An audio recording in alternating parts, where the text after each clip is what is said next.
भंडारा जिल्ह्यातील लाखांदूर इथं नवीन police station इमारतीचा लोकार्पण सोहळा उत्साहात पार पडला। महसूल मंत्री चंद्रशेखर बावनकुळे यांच्या हस्ते हे लोकार्पण करण्यात आलं, तर पालकमंत्री डॉक्टर पंकज भोयर यांची यावेळी प्रमुख उपस्थिती होती। या नव्या इमारतीमुळे परिसरातील नागरिकांना अधिक सक्षम आणि आधुनिक पोलीस सेवा उपलब्ध होणार असल्याचा विश्वास व्यक्त करण्यात येतो आहे। लाखांदूर पोलीस स्टेशनच्या हद्दीत एकूण 48 गावं येत असून या सर्व गावातील नागरिकांना अधिक सक्षम सेवा देण्यासाठी गृह विभाग महाराष्ट्र शासनाच्या माध्यमातून नवीन इमारतीला मंजुरी देण्यात आली होती। महाराष्ट्र राज्य पोलीस गृहनिर्माण आणि कल्याण महामंडळाच्या मान्यतेनंतर 2022 मध्ये या इमारतीच्या बांधकामाला सुरुवात झाली। सादिक अँड कंपनी नागपूर यांच्या माध्यमातून हे बांधकाम पूर्ण करण्यात आलं असून जानेवारी 2024 मध्ये इमारत तयार झाली। विशेष म्हणजे या इमारतीला 2025 मध्ये ISO नामांकन देखील प्राप्त झालंय।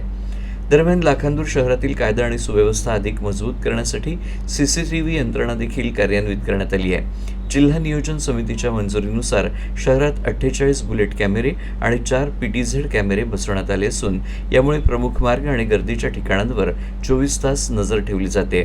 तसंच ग्रामीण भागातील विद्यार्थ्यांना स्पर्धा परीक्षांचं मार्गदर्शन मिळावं यासाठी पोलीस विभागाच्या पुढाकारातून दिशा प्रकल्पाअंतर्गत अभ्यासिका सुरू करण्यात आली आहे।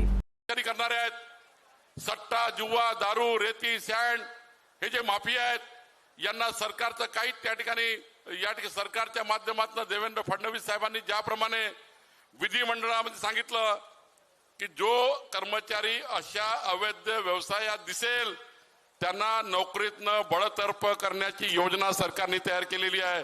सस्पेंड नाही, बडतर्फ करण्याची।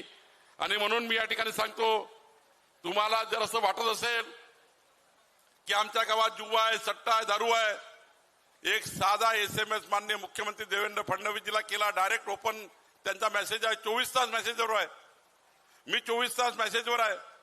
मला एवढं सांगितलं की हे गाव आहे, इथे दारू आहे, इथे सट्टा आहे, इथे जुवा आहे, इथे तस्करी आहे, इथे गोवत्या आहे, जे काही तुम्ही सांगाल, फक्त मला तुमचं नाव आम्ही सांगणार नाही। भंडारा जिल्ह्याच्या सर्व जनतेला मीडियाच्या माध्यमातून सांगतो, ज्यांनी अवैध व्यवसायाचा पर्दाफाश केला त्यांचं नाव जाणार नाही, ते गोपनीय राहील। तुमच्या जीवाचं रक्षण करणे ही आमची जबाबदारी आहे।